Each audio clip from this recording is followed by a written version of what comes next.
नमस्कार दोस्तों, मैं डॉक्टर हिमांशु द्विवेदी आपका स्वागत करता हूं अपनी इस श्रृंखला UGC net dance drama theatre.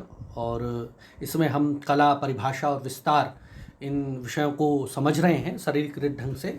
और ये ना केवल यूजीसी नेट और उनके विद्यार्थियों के लिए लाभप्रद है, अपितु जो diploma certificate, advance diploma, BPA और एमपीए स्तर के जो विद्यार्थी हैं उनके लिए भी ये लाभप्रद है। तो पिछले भाग में कला जो शब्द है उसका वर्गीकरण हमने किया, कला का भारतीय दृष्टिकोण में क्या अर्थ है और पाश्चात्य दृष्टिकोण में जो आर्ट है वो शब्द की उत्पत्ति और उसका क्या अर्थ है, इन सबको जाना। और आज हम कला की परिभाषा की बात करेंगे। तो मूल रूप से हम बात करते हैं जब कला की, तो कला मानव जीवन में घुला मिला हुआ एक ऐसा शब्द है कि कला के बिना मानव जीवन की संभावना शून्य है। मनुष्य स्वयं कला का एक उदाहरण है जिसकी रचना प्रकृति ने की है। स्वाभाविक है कि जो इंसान बना वो प्रकृति की सर्वोत्कृष्ट कलाकृति है। उसने इतना अद्भुत रचना की है कि हम एक एक अपनी बॉडी के पार्ट्स का विश्लेषण करते हैं, हड्डियों, चाहे वो साइंटिफिक दृष्टि से हो या कलात्मक दृष्टि से हो या रचनात्मक हो, कल्पनाशीलता हो, मतलब कितना अद्भुत जो वर्णन है वो मानव। इसके बाद इतनी उत्कृष्ट रचना नहीं हुई जो हम बिग बैंग थ्योरी की अगर से बात करें तो एक कोशीय जीव, द्विकोशीय जीव, फिर जलीय जंतु, फिर थलीय जंतु, फिर जलीय थलीय उभयचर जो बने, और उसके बाद धीरे धीरे धीरे धीरे करके इंसान बना। तो सर्वोत्कृष्ट रचना प्रकृति की है तो मानव है।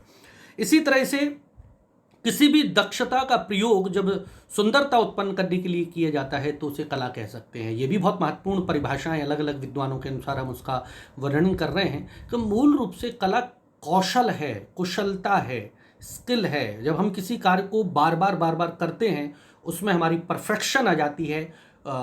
हम जितना भी उसको रियाज करते हैं, हमेशा हम बात करते हैं कि साइंस और आर्ट में क्या अंतर है। साइंस तथ्य, प्रमाण, सिद्धांत पर निर्भर करता है, लेकिन कला हमेशा पुनरावृत्ति पर निर्भर करती है, कौशलता पर निर्भर करती है कि हम चीज़ को जितना करेंगे, बार बार उसकी जितनी प्रैक्टिस करेंगे, हमारा उसमें उतना सिद्धस्त आ जाएगा। अगर हम अपनी चीज़ को छोड़ देते हैं तो स्वाभाविक है हम पुनः उस जीरो पॉइंट पर आ जाते हैं। तो कला के कोई भी कला हो, चाहे वो संगीत हो, नृत्य हो, नाट्य हो या घर के कोई भी कार्य हो, कला का तो बहुत वृद्ध रूप हम समझ रहे हैं। तो उसमें जितनी हम निरंतरता बना के रखते हैं उतनी उसमें हमारी परफेक्शन आती है। इसलिए कहते हैं कला के लिए प्रैक्टिस बहुत ज़रूरी होती है। तो दक्षता के साथ हम जो भी संप्रेषण करते हैं वो कला की श्रेणी में भी है। महाकवि दांते हैं, वैष्णव के विद्वान हैं, वो कहते हैं कि कला यथासंभव प्रकृति का अनुसरण करती है। हम जो कुछ भी कला करते हैं वो प्रकृति का ही पुनरावृत्ति है। स्वाभाविक है ये बात। जैसे वो उदाहरण देते हैं कि जैसे गुरु का अनुकरण शिष्य करता है, उसी तरह से हम जो कलाकार हैं, चाहे वो चित्रकला से हो, संगीत से हो, नृत्य से हो या नाट्य से हो, प्रकृति में जो चीज़ें हैं हम उनका ही अनुकरण करते हैं। तो वो मूल रूप से प्रकृति का ही अनुकरण है, एक मत है। इसके अलावा ऑर्थर शेपनहावर जो जर्मन दार्शनिक हैं, उन्होंने कहा कि कला मानव बुद्धि की सर्वोच्च प्राप्ति तथा ज्ञान का उत्कृष्ट रूप है। कला जो है मानव बुद्धि का सर्वोच्च प्राप्ति का जो रूप है, जो भी प्राप्त करेगा वो, और ज्ञान का उत्कृष्ट रूप है। तो इस शब्द सेंटेंस से ही स्पष्ट होता है कि कला मानव की बुद्धि की प्राप्ति तथा उसके ज्ञान का सर्वोत्कृष्ट रूप कला है। इसके बाद बहुत बड़े विद्वान हुए वर्सफोल्ड कहते हैं कि सर्वश्रेष्ठ, उनके अनुसार सर्वश्रेष्ठ जो कला है वो काव्य है। वो प्रकारों की श्रेणियों की बात करते हैं। फिर बेनेडितो क्रॉन्चे जो इटली के हैं, उन्होंने कहा है कि कला बाह्य प्रभावों की अभिव्यक्ति है। एक्सटर्नल जितने भी हमारे प्रभाव होते हैं उनकी अभिव्यक्ति कला है। इसके अलावा अब हम कुछ परिभाषाएं देख रहे हैं। जैसे कला मानव की सहज अभिव्यक्ति है। स्वाभाविक है जो हम अपनी अभिव्यक्ति करते हैं वो भी एक कला है, जिसमें आनंदानुभूति होती है, रस निष्पत्ति होती है भारतीय दर्शन के अनुसार, तो वो कला की श्रेणी है। और जब यही रुचि कल्पना के संग जुड़ जाती है, इसमें इमेजिनेशन आ जाती है, तो भावाभिव्यक्ति बहुत श्रेष्ठ हो जाती है। तो जब इसमें इमेजिनेशन हो जाता है, रचनात्मक आ जाती है, तो जो अभिव्यक्ति है, जो संप्रेषण का माध्यम है, जो एक्सप्रेशन है, वो बहुत ज़्यादा पावरफुल हो जाता है। और इसी से सत्यम, शिवम और सुंदरम, मतलब एक सत्यता, शिव और सुंदर जो आनंद की अनुभूति है वो प्राप्त होती है। अब भारत के श्रेष्ठ ददीप्यमान विद्वान जो रविन्द्रनाथ टैगोर जी, उन्होंने कहा कला मनुष्य कला में मनुष्य अपनी भावों की अभिव्यक्ति करता है। यहाँ पे एक चीज़ छूटी हुई है, इसको एक बार चेक कर लेते हैं जी। कला में मनुष्य अपने भावों की अभिव्यक्ति करता है। तो स्वाभाविक वही चीज़ है, जैसे हम कला के विविध रूप समझते हैं कि एक आनंद है, एक कुशलता है, तो अभिव्यक्ति जो है वो कला मान रहे हैं। मैथिली शरण गुप्त कहते हैं कि अभिव्यक्ति की कुशल शक्ति ही तो कला है, जो अपूर्ण कला की पूर्ति है, जो अधूरी कला जो है उसकी पूर्ति करता है। तो ये भी अभिव्यक्ति की बात कर रहे हैं। फिर जयशंकर प्रसाद के अनुसार ईश्वर की कर्तव्य शक्ति का संकुचित रूप जो हमको बोध लिए मिलता है वही कला है। तो ये जयशंकर प्रसाद का मत है। फिर प्लेटो जो पाश्चात्य दार्शनिक हैं वो कहते हैं कि प्लेटो को अफलातून भी कहते हैं, ये अरिस्टोटल के गुरु हैं, और ये कहते हैं कला सत्य की अनुकृति है। जो प्रकृति द्वारा निर्मित जो भी चीज़ें हैं वो सत्य है, प्रथम श्रेणी की वो कला मानते हैं, और उसकी अनुकृति ही हम करते हैं। कोई भी पहली चीज़ इंसान नहीं बनाता है, हमेशा अनुकृति की ही अनुकृति होती है। तो ये प्लेटो का मत है कि कला सत्य की हमेशा अनुकृति होता है। फिर इनके शिष्य बहुत बड़े दार्शनिक विचारक, और इन्होंने नाट्य के ऊपर भी एक दर्शन दिया जिसको हम कथारसिस का सिद्धांत जो भी कहते हैं, ट्रेजेडी, दुखांत का जो कंसेप्ट है जो उस पर आधारित है। तो वो कहते हैं अरस्तु के अनुसार अनुकरण ही कला का मूल रूप है, मतलब जो हम इमिटेशन करते हैं, अनुकरण करते हैं, वही कला है। फिर इसके बाद फ्रॉइड हैं, सिगमंड फ्रॉइड, वो कहते हैं कला दमित वासनाओं का उभरा हुआ रूप है। जो हमारे यहाँ दबी हुई वासना, मूल रूप से ये सेक्स से रिलेटेड हैं। उन्होंने बहुत सारी अपनी बुद्धि है थ्योरी, और सिगमंड फ्रॉइड का दर्शन और इनकी फिलॉसफी को बहुत ज़्यादा इस्तेमाल स्तानिस्लावस्की ने अपने थ्योरी में किया है। अभिनेता की तैयारी, an actor prepares for building a character, और मेथड एक्टिंग का जो कंसेप्ट है उसमें उन्होंने दिया है। तो इसी के साथ जब हम बात करते हैं तो टॉलस्टॉय कहते हैं कि कला भावों को क्रिया, रेखा, रंग, ध्वनि या शब्द द्वारा इस प्रकार अभिव्यक्त करता है या करना है जिसे देखने और सुनने में मन में वही भाव जागे। स्वाभाविक है, कला भावों की क्रिया, रेखा, रंग, मतलब ये मूल रूप से पेंटिंग और उससे रिलेटेड बात करें, ध्वनि या जो नाद है या साउंड है या शब्द द्वारा इस प्रकार अभिव्यक्त करे, इस प्रकार वो व्यक्त करे जिसे देखने और सुनने में मन में वही भाव जागे जो वो व्यक्त करना चाह रहा है, जो उसकी भावना है, तो उसको वो कला मानते हैं। ये भी एक अनुकरण से संबंधित ही बात हुई। और क्रॉन्चे कहते हैं कि हर एक महान कला ईश्वरीय कृति के प्रति मानव आह्लाद की अभिव्यक्ति है। मतलब जो भी एक महान कला होगी वो ईश्वरीय कृति के प्रति, जो ईश्वर ने रचना की है उसके प्रति ही उसकी एक अभिव्यक्ति होगी। हीगेल कहते हैं कि कला आदि भौतिक सत्ता को व्यक्त करने वाला माध्यम है। आदि भौतिक जो सत्ता है उसको ही व्यक्त करती है कला। तो देखिए कितनी अद्भुत विद्वानों के अलग अलग दर्शन हैं। कोई अभिव्यक्ति के रूप में देख रहा है, कोई आनंद के रूप में देख रहा है, कोई आह्लाद के रूप में देख रहा है, कोई ईश्वरीय सत्ता के रूप में देख रहा है। तो चीज़ वही है, कला के विविध पक्ष और रूप हैं।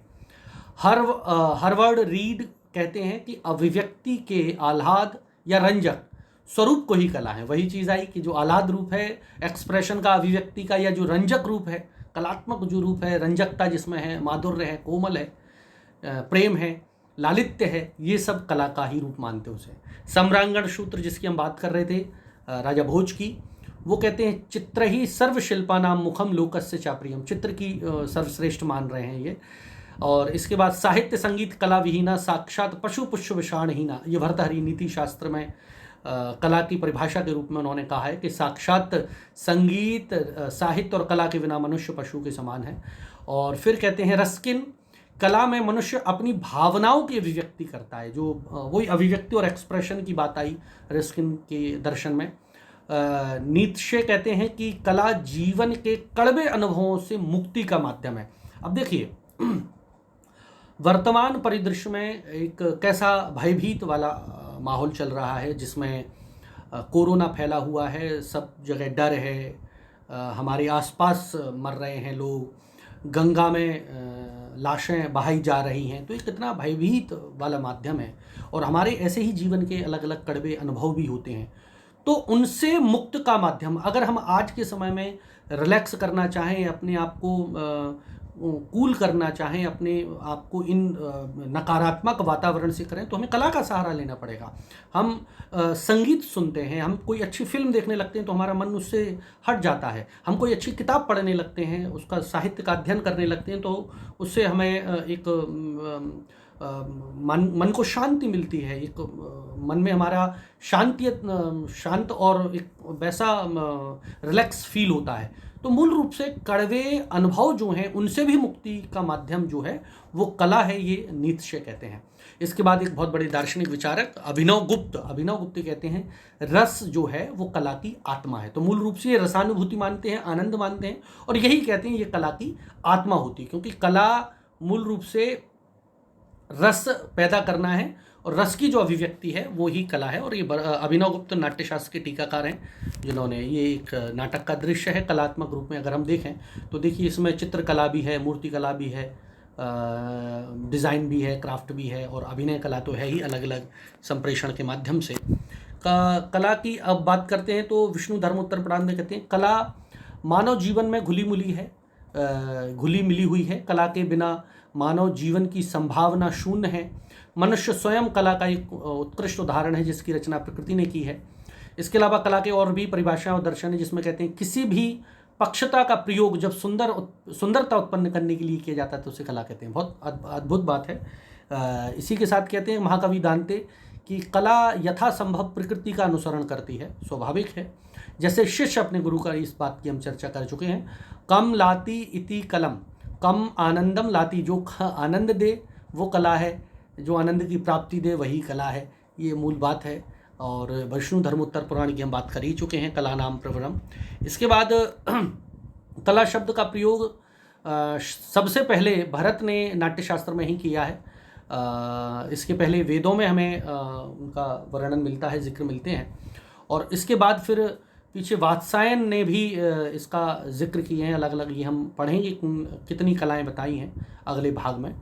और यूरोपीय साहित्य में देखते हैं तो कला शब्द का प्रयोग शारीरिक एवं मानसिक कौशलों के लिए अधिकतर प्रयोग किया गया। यूरोप में कला को कुशलता के रूप में देखा गया है, कौशल के रूप में देखा गया है।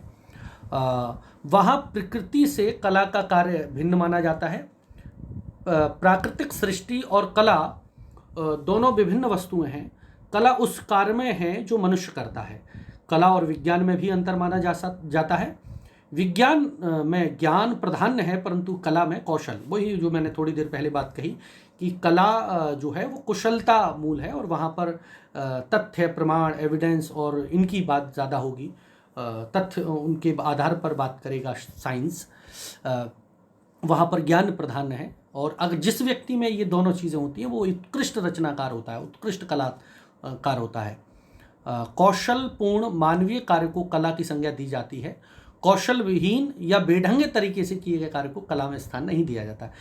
काम बहुत सारे हैं, और कोई भी हम काम ऐसे ही करते हैं तो उसको कला की श्रेणी में नहीं मानेंगे। ऐसे तो हर चीज़ है, लेकिन जैसे है कि लिखना, तो लिखने में हमारी इतनी सिद्धहस्ता है कि अच्छी राइटिंग, मोतियों जैसे अक्षर, और उसमें एक परफेक्शन हासिल हो जाए, तो वो मूल रूप से कला का एक प्रकार मानेंगे हम उसे। और उसमें कुशलता जब आ जाती है, एक हमारा सिद्धहस्ता आ जाती है, चाहे वो बोलना हो, चलना हो, खाना बनाना हो, पहनना हो, कॉस्ट्यूम हो, डिज़ाइन हो, कुछ भी हो, जीवन का कोई भी कर्म, उसमें अगर कुशलता आ जाती है और एक कौशलपूर्ण ढंग से वो किया जाता है, एक सुंदर तरीके से वो किया जाता है, इसका एक निश्चित ढंग हो, एक शैली हो, परंपरा हो, तरीका हो, वो हमारा कला की श्रेणी में आएगा। और बेढंगा जो रूप है उसको कला की श्रेणी में विद्वान नहीं मानते। ये यूरोपीय दर्शन है। इसके बाद मन के अंतःकरण की सुंदर प्रस्तुति ही कला है। हमारा मन जो है उसका अंतःकरण में की जो सुंदरतम प्रस्तुति है उसको विद्वान कला कहते हैं। कला शब्द अपने आप में इतना व्यापक है कि इसकी एक निश्चित परिभाषा और उदाहरण नहीं दिया जा सकता है। कला ब्रह्मांड के कण कण में व्याप्त है। पृथ्वी और अन्य ग्रहों के सृजन से जीवों और मानव की उत्पत्ति और उनके उत्तरोत्तर विकास में प्रगति की कला व्याप्त है। कला मानव जीवन व समाज का अभिन्न अंग है। कला को परिवेश से पृथक नहीं किया जा सकता।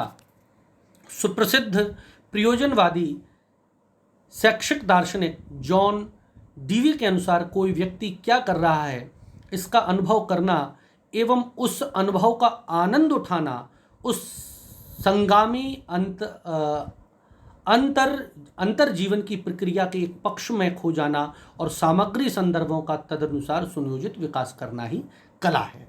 तो ये कला को इस रूप में देखते हैं। इसी के बाद यदि ऊपर लिखी गई परिभाषा का विश्लेषण करें तो हम पाएंगे कि कला में निम्नलिखित कला की विशेषताओं पर चर्चा करने से पहले हम कला की थोड़ी एक दो परिभाषाओं पर और बात करते हैं।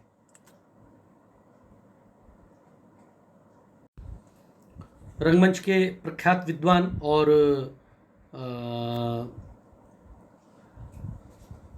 कहानी के रंगमंच के प्रणेता जनक मेरे गुरु प्रोफेसर देवेंद्रराज अंकुर सर कहते हैं कला में कि अपनी निजी अभिव्यक्ति की ललक का प्रतिफलन और रचनात्मक ऊर्जा को बाहर लाने की कोशिश करना ही कला है। तो ये भी बहुत महत्वपूर्ण उन्होंने परिभाषा दी है कला के संदर्भ में। अरस्तु नाटक के संदर्भ में जो नाट्य कला के रूप में परिभाषा देते हैं कि नाट्य कला का उद्देश्य तो हमारे संवेगों का शोधन करना है, तो जो अभिव्यक्ति है उसके माध्यम से कहते हैं। इसके अलावा भी अगर हम बात करें तो कला उन सारी क्रियाओं को कह सकते हैं जिनमें कौशल अपेक्षित है, इस बात का हम चर्चा कर चुके हैं। इसके अलावा किसी व्यक्ति द्वारा किया जाने वाला कोई भी ऐसा कार्य जो उसे अन्य लोगों से अलग बनाए वो कला है। तो मतलब ऐसा कोई भी कार्य जो अच्छा हो, परफेक्शन हो जिसमें और कुशलता हो और जो आनंद दे और वो उसे अन्य लोगों से अलग करे, स्वाभाविक इसको भी बहुत सारे विद्वान कला की श्रेणी में मानते हैं। इसके अलावा मैं दो और महत्वपूर्ण जो मत हैं, भोलानाथ तिवारी जी हैं जो विद्वान हैं, वो कहते हैं शारीरिक या मानसिक कौशल जिसका प्रयोग किसी कृत्रिम निर्माण में किया जाए वो कला है। तो जो एक आर्टिफिशियल जो चीज़ हम बनाते हैं और उसमें शारीरिक और मानसिक कौशल, मतलब कौशल की बात कर रहे हैं लेकिन इसमें दो कौशल में वो वर्णित कर देते हैं, एक तो शरीर का कौशल और दूसरा मन का कौशल, मतलब दिमाग से वो चीज़ हम क्रिएट करें कल्पनाशीलता के माध्यम से। फॉर एग्जाम्पल एक उपयोगी कला में हम है, एक बढ़ई बना रहा है या कुम्हार जो है वो मटका बनाता है, तो मटका में उसका मानसिक भी है और शारीरिक भी है। शारीरिक उसकी मेहनत है क्योंकि वो पूरा घुमा रहा है पहिया, उसको डिज़ाइन कर रहा है और फिर वो कलर कर रहा है, फिर अंदर से सहारा दे रहा है, बाहर से चोट मार रहा है, उसमें गोलाई कर रहा है, तो ये शारीरिक उसमें कौशल हो गया। मानसिक कौशल में करेंगे जैसे कि उसका साइज पैमाना क्या बन रहा है, लेकिन उसने नई क्रिएटिविटी खोजी कि मटकों में भी एक टोंटी लगा दी। तो ऐसे एक छोटा उदाहरण दे रहा हूँ मैं, तो उसमें शारीरिक और मानसिक दोनों कौशल अगर अपेक्षित हैं तो वो कला की श्रेणी में मानेंगे अकॉर्डिंग टू भोलानाथ तिवारी। इसके बाद गांधी जी जो हमारे भारत के बहुत बड़े जिन्होंने स्वतंत्रता आंदोलन में बहुत भूमिका निभाई, बहुत बड़े दार्शनिक हैं महात्मा गांधी जी, वो कहती हैं कि कला वही है जो नयनाभिराम होने के साथ ही साथ आत्मा को भी ऊपर उठाए, मतलब एक अनुभूति को दूसरे तक पहुंचाना, एक जो मेरी अनुभूति है स्वहा उसको दूसरे तक पहुंचाए वो कला है। ज़्यादातर विद्वान जो कहते हैं कि एक शब्द पढ़ते हैं अहम ब्रह्मास्मि, अहम ब्रह्मास्मि का अर्थ मैं ही ब्रह्मा हूँ ऐसा नहीं है, ये अद्वैत का सिद्धांत है जो आदि शंकराचार्य जी ने दिया है और उनका इसका अर्थ है अहम ब्रह्मास्मि, अर्थात प्रत्येक जो जीव है उसके अंदर ब्रह्मा है, मतलब प्रत्येक प्राणी मात्र की सेवा करना ही मानव का सच्चा उद्देश्य है। तो वो उस रूप में हम देखेंगे तो वो भी एक कला का वर्गीकरण है, मानव मात्र की सेवा करना, प्राणी मात्र की सेवा करना कला के माध्यम से, ये एक वर्णन है। इसके बाद हम डॉक्टर B.R. अम्बेडकर कहते हैं art is a creativity of human mind including of its own shake under certain aesthetic principles. तो ये इनकी बात करते हैं। फिर उसके बाद प्रकृति में निर्मित सभी निर्माण प्राकृतिक कलाओं की कृतियों में है जिसमें सत्यम शिवम और सुंदरम आते हैं। तो इस ढंग से कलाओं की हमने अभिव्यक्ति की बात की और अगले भाग में हम कला का विस्तार करें तो ये देखेंगे कि कला में क्या क्या चीज़ें हमें मिलती हैं, कला का क्या उद्देश्य है, उसको भाग 3 में समझते हैं। बहुत बहुत धन्यवाद।